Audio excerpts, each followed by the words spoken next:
आप सोच रहे होंगे 9 रूप तो देवी के होते हैं, फिर बहू? भाई बहू भी तो लक्ष्मी का रूप है। तो जब बहू के पैर पड़ने से घर में समृद्धि आती है तो और क्या क्या होता है, जरा देखिए।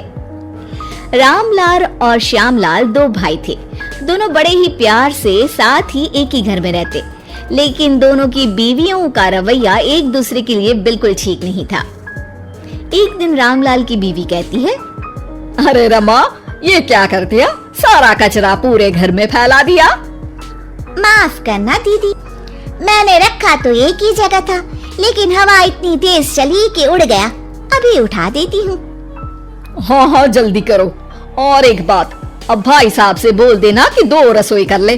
पता तो है मेरा बेटा सोहन बड़ा हो गया है, अब लड़की वाले भी आने लगे हैं, तो उसकी शादी हो ही जाएगी इस साल।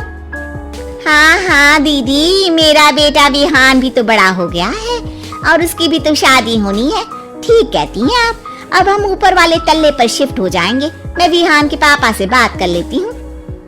बात नहीं करना, शिफ्ट होना है, क्योंकि मैं अब साथ नहीं रह सकती। हाँ हाँ दीदी, ठीक है ना। फिर क्या, हो जाते हैं एक घर के, एक परिवार के 2 टुकड़े और 2 रसोई, दोनों के बेटों की शादी।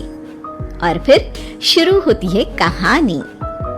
अरे मेरी बहू तो ढेर सारा दहेज लाई है। ये देखो, बड़ा टीवी, एसी, कार और गहने भी। दीदी ये तो बहुत अच्छा है, लेकिन है कहाँ आपकी बहू? अब वो सो रही है, थोड़ी रिजर्व टाइप की है ना, अपने ही कमरे में रहती है और ज्यादा बात भी नहीं करती। तभी रमा की बहू की आवाज आती है, माँ कहाँ है आप? जल्दी आइए, नाश्ता ठंडा हो रहा है और मुझे भी भूख लग रही है। आ रही हूँ बेटा, रुक। दीदी चलो क्या, ये लड़की मेरे साथ ही बैठकर खाती है, वैसे भी भूख लगाई है।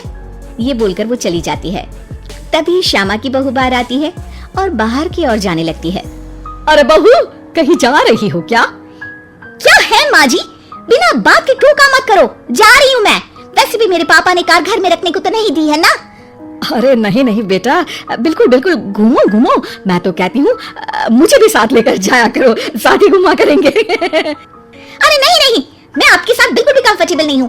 वैसे भी मैं शॉपिंग में जा रही हूँ, कहाँ आपको टांगती फिरूंगी। ये बोलकर श्यामा की बहू निकल जाती है। तभी उसके कान में ऊपर वाले तल्ले से हंसने की आवाज आती है। और ये कौन इतनी जोर जोर से हंस रहा है? ऊपर जाती है, जहाँ वो देखती है कि रमा और उसकी बहू साथ बैठकर बातें कर रही होती हैं। फिर तो मम्मी जी इतना मजा आया कि मैं क्या बताऊं। हाँ हाँ बहू, सुनने में ही हंसी नहीं रुक रही। तू तो वहाँ मौजूद थी। तभी दोनों की नजर श्यामा पर पड़ती है। अरे ताई जी आइए ना, आइए।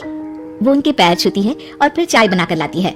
श्यामा अगड़ कर कहती है, अरे नहीं नहीं, मैं चाय वाय नहीं पीती, बस हंसने की आवाज आ रही थी तो सोचा बता दूं कि टीवी की आवाज धीमी कर लो। अरे टीवी, वो देखो दीदी, धूल खा रहा है, वक्त नहीं मिलता देखने का।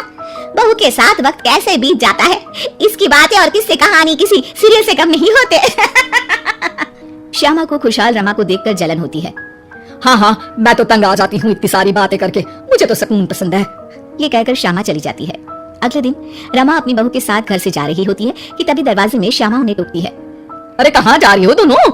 अरे देखिए ना दीदी, इसे शॉपिंग करने जाना था। मैंने कहा अकेली चली जा, तो कहने लगी मम्मी जी आप घर में अकेले बोर हो जाओगे ना, आप भी चलो हमारे साथ। अरे अब इस उम्र में तू कहाँ घूमेगी? अब देखते हैं दीदी, जहाँ ये लड़की घुमा दे। मेरी बहू भी कल गई थी कार चलाकर। हाँ। तभी रमा की बहू कहती है, ताई जी मुझे तो कार चलानी नहीं आती, लेकिन हाँ इस सुहाने मौसम में मम्मी जी को स्कूटी की सैर करा देती हूँ। श्यामा का मुंह बंद हो जाता है। वो अपने कमरे में चली जाती है, जहाँ उसकी बहू बैठकर अकेली टीवी देख रही होती है। बहू तू भी कुछ बातें किया करना, मैं अकेले अकेले बोर हो जाती हूँ। तो क्या मैं यहाँ आपको एंटरटेन करने आई हूँ? देखिए मम्मी जी, मैं तो सिर्फ ये कहना चाहती हूँ कि ये टीवी मेरे पापा ने दी थी, तो ये टीवी कल तक मेरे कमरे में लग जानी चाहिए, समझिए आप। ये बोलकर वो वहाँ से चली जाती है। श्यामा सोच लेती है कि वो अब ये सारी बातें अपने बेटे को बताएगी।